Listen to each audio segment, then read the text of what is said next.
అందరికీ కవులు కళాకారులను మరి ఈరోజు ఆహ్వానించడం జరిగింది.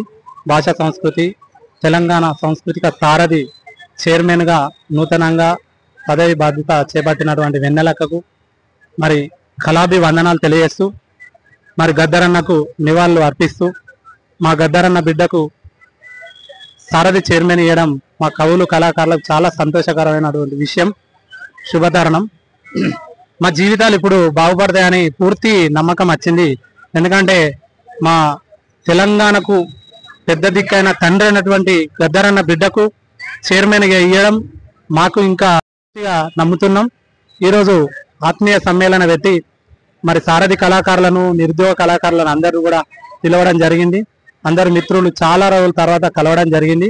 దీని పూర్తి ఉద్దేశం మేము అనుకుంటున్నాం మరి గవర్నమెంట్ 100% స్పందించింది.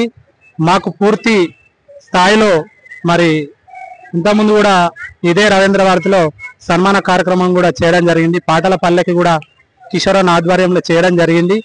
అందులో అందరూ కూడా పూర్తి మమేకమై కవులు కళాకారులు ఇచ్చేశారు. మరి నిరుద్యోగ కళాకారులకు 100% న్యాయం జరుగుతుంది. కాంగ్రెస్ ప్రభుత్వం 100% రేవంత్ అన్న కూడా మరి పదవి బాధ్యతలు చేపట్టక ముందు కూడా గతంలో కళాకారులను ఆదరించిండు. అన్న తప్పకుండా మా ప్రభుత్వం వస్తే ఇస్తా అన్నాడు. ఆ నమ్మకం మాకున్నది. 100% కవులు కళాకారులకు న్యాయం జరుగుతుంది. ఇప్పుడున్న 550 మందితో పాటు ఇంకా కొందరు ఉన్నారు. అందరు కూడా పూర్తి న్యాయం చేస్తామని చెప్తున్నారు. ఆ నమ్మకం మాకున్నది. Thank you. తెలంగాణ రాష్ట్రంలో నిరుద్యోగులందరికీ కూడా నా తొలిపొద్దు కళా బృందం తరఫున హృదయపూర్వక ధన్యవాదాలు తెలియజేసుకుంటున్నా. మిత్రులందరికీ ఈరోజు రవీంద్ర భారతిలో ఏర్పాటు చేసినటువంటి సాంస్కృతిక శాఖ సాంస్కృతిక సారథి ఆధ్వర్యంలో కళలు మరుగున పడుతున్నాయి, కళలు మళ్ళీ అన్ని రావాలి, బయటికి వెలికి తీయాలనే ఒక ఉద్దేశంతో ఈ యొక్క కార్యక్రమాన్ని రాష్ట్ర సాంస్కృతిక శాఖ మంత్రివర్యులు జూపల్లి కృష్ణారావు గారి ఆధ్వర్యంలో అలాగే సారథి ఆధ్వర్యంలో ఏర్పాటు చేయడం జరిగింది. నిరుద్యోగ కళాకారులు ఎవరైతే ఉన్నారో ప్రభుత్వంపై మాకు నమ్మకం అయితే ఉంది.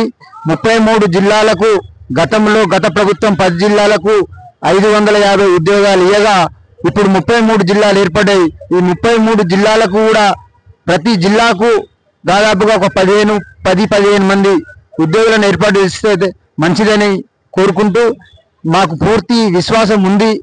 అవకాశం ఇస్తారని నిరుద్యోగులందరికీ కూడా అవకాశం ఇవ్వాలని కోరుకుంటున్నా. జై తెలంగాణ.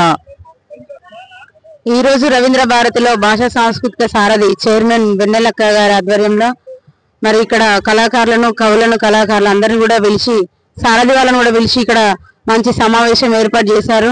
అలాగే 520 మందితో పాటు నిరుద్యోగ కళాకారులకు కూడా ఉద్యోగాలు ఇచ్చి మమ్మల్ని ఆదుకుంటారని నిజంగా మేము ఆశాభావం వ్యక్తం చేస్తున్నాం. తప్పకుండా మాకు గతంలో కూడా మాకు ఎన్నో ఉద్యోగాలు వస్తాయని ఎన్నోసార్లు చెప్పారు, కానీ అవి ఎవరికి వచ్చినా ఎవరు పోయినాయో తెలియదు. ఇప్పుడైనా మాకు న్యాయం జరుగుతుంది, వెన్నెలక్క న్యాయం చేసేదని మేము మనస్ఫూర్తిగా కోరుకుంటూ ఇక్కడికి వచ్చిన కళాకారులందరూ కూడా మరి వాళ్లకు ధన్యవాదాలు తెలియజేసుకుంటూ మాకు ఉద్యోగాలు ఇస్తే వెన్నెలక్కకు రుణపడి ఉంటాం. అలాగే మేమందరం కూడా కృతజ్ఞతలు తెలియజేసుకుంటాం. Thank you so much.